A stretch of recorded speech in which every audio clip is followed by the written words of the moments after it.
అప్పుల బాధలు వెంటాడుతున్నాయా? అయితే 6JVR వారి జాతిరత్నాలు ధరించండి.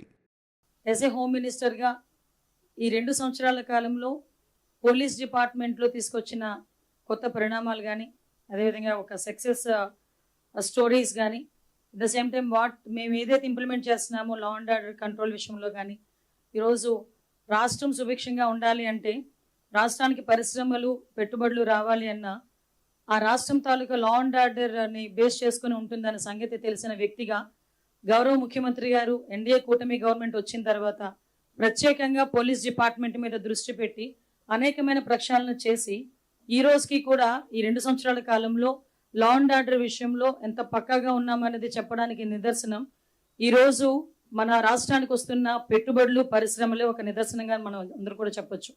ఎందుకంటే ఒక పెట్టుబడిదారుడికి ఇక్కడికి రావాలి, ఇక్కడ పెట్టుబడి పెట్టాలంటే ఒక నమ్మకం కలగాలి. ఒక పరిశ్రమ ఇక్కడ తీసుకొచ్చుకొని అతను ఆ పరిశ్రమ నడిపించాలంటే ఒక నమ్మకం కలగాలి. అదేవిధంగా మిగతా రాష్ట్రాల నుంచి ఇక్కడికి వచ్చి చదువుకోవాలి అన్నా కూడా ఒక భరోసా ఉండాలి. వీటన్నిటికీ కూడా ప్రధాన బేస్ ఏదంటే పోలీస్ డిపార్ట్మెంట్ తాలూకా వ్యవహార శైలి, at the same time law and order implementation. Last 5 సంవత్సరాలు అంటే 2019 నుంచి 24 వరకు పోలీస్ డిపార్ట్మెంట్ అంటే ఎలా అయిపోయిందంటే ఏదో ప్రతిపక్షాలు ఇళ్ల దగ్గర కాపలా కాయడానికో, లేకపోతే ఎక్స్ సీఎం వెళ్ళేటప్పుడు పరదాలు కట్టడానికి పరదాలు పట్టుకుని నుంచోడానికో, లేకపోతే అక్రమ అరెస్టులు చేయటానికో, లేకపోతే వాళ్ళు ఏం చెప్తే అది చేయటానికి తప్పించి వాళ్ళకి స్వయంగా వాళ్ళ చిత్తశుద్ధితో వాళ్ళు వేసుకున్న కాకి చొక్కాకి గౌరవం ఇచ్చేటట్టు పనిచేసే పరిస్థితి కనిపించలేదు.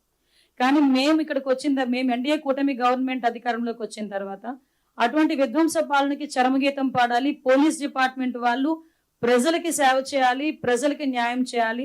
పోలీస్ డిపార్ట్మెంట్ అంటే అదొక పవర్ కాదు, పోలీస్ డిపార్ట్మెంట్ అంటే ఒక రెస్పాన్సిబిలిటీ, పోలీస్ డిపార్ట్మెంట్ అంటే ఒక రెస్పెక్ట్ అన్న ఉద్దేశంతో ఈరోజు మా పోలీస్ డిపార్ట్మెంట్ వాళ్ళు పనిచేస్తున్న తీరుకి నేను ఈ 2 సంవత్సరాల కాలంలో చేసిన ఈ పనితీరుకి నేను ఈ వేదిక మీద వాళ్ళందరినీ కూడా అభినందిస్తున్నా.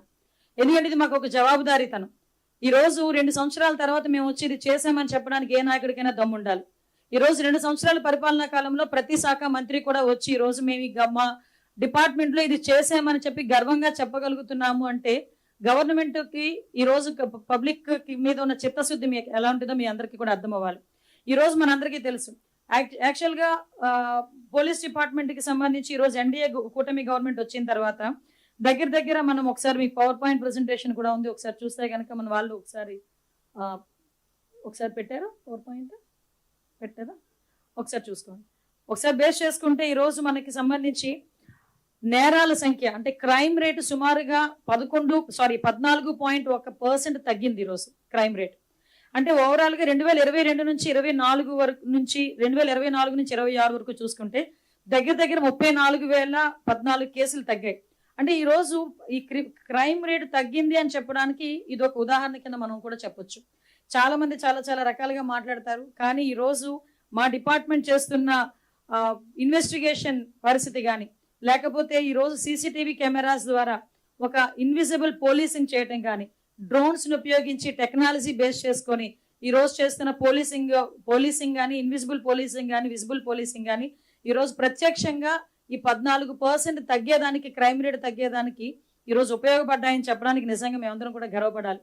ఈరోజు పరిస్థితి ఎలా ఉందంటే ఇంతకు ముందు టెక్నాలజీని బేస్ సీసీటీవీ కెమెరాస్ ఉండేవంటే 14,000 సీసీటీవీ కెమెరాస్ సుమారుగా 2018లో గౌరవ ముఖ్యమంత్రిగా చంద్రబాబు నాయుడు గారు ఉండేటప్పుడు ఇన్స్టాల్ చేస్తే, మ్యాట్రిక్స్ సంస్థకి అప్పచెప్పి ఇన్స్టాల్ చేస్తే 2019 నుంచి 24 వరకు వాటికి కనీసం ఛార్జెస్ కూడా ఇవ్వకుండా, అంటే వాటికి మెయింటెనెన్స్ ఛార్జెస్ కూడా ఇవ్వకుండా ఈ 5 సంవత్సరాలు కూడా వాటిని నిరుపయోగంగా వదిలేసి కేవలం బొమ్మలు మాత్రమే ఉండే పరిస్థితుల్లో కనిపించేవి సీసీటీవీ కెమెరాస్.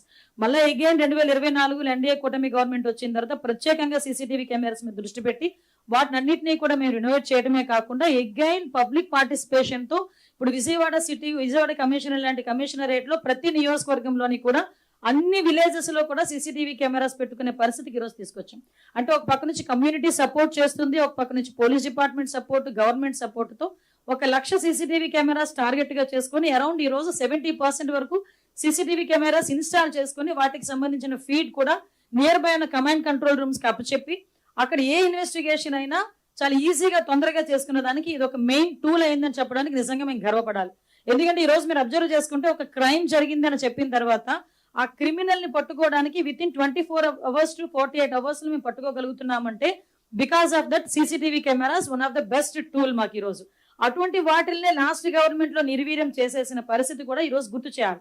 సో అగైన్ మేము ఈ రోజు వాటి ద్వారా ఇన్వెస్టిగేషన్ తొందరగా చేస్తున్నాం, ఎవిడెన్స్ తొందరగా కోర్టుకి సబ్మిట్ చేస్తున్నాం, ఆఖరికి కన్విక్షన్ రేట్స్ కూడా చాలా ఎక్కువగా పెరిగాయని చెప్పడానికి ఈ రోజు నేను హ్యాపీ ఫీల్ అవుతున్నాను. అట్ ద సేమ్ టైం మన అందరికీ తెలుసు మహిళా రక్షణ అన్నది చాలా పెద్ద ప్రయారిటీ. ఈ రోజు ఎక్కడైనా మహిళా రక్షణగా ఉంటే గనక మనం గాంధీ గారి దగ్గర నుంచి మనం మొదలు పెట్టుకుంటాం. అర్ధరాత్రి 12 గంటలకి ఆయుధ ఒంటరిగా నడిచిన రోజే నిజమైన స్వతంత్రం వచ్చినట్టు అని. ఆ రోజు నుంచి ఈ రోజు వరకు కూడా మహిళా భద్రత మీద సపరేట్ గా అంటే ఒక ప్రత్యేకమైన దృష్టి ప్రతి గవర్నమెంట్ ఏ రాష్ట్రంలో ఉన్నా ప్రతి గవర్నమెంట్ పెట్టాల్సిన అవసరం ఉంది. దురదృష్టశాస్తు లాస్ట్ గవర్నమెంట్ లో దిశ అని చెప్పి ఒక అంటే ఒక అమలు చెయ్యలేని ఒక చట్టాన్ని తీసుకొచ్చి చట్టం అని చెప్పి భ్రమించిన అంటే ప్రతి ఒక్కరిని కూడా ఒక భ్రమలో పెట్టిన పరిస్థితి కూడా గుర్తు చేయాలి.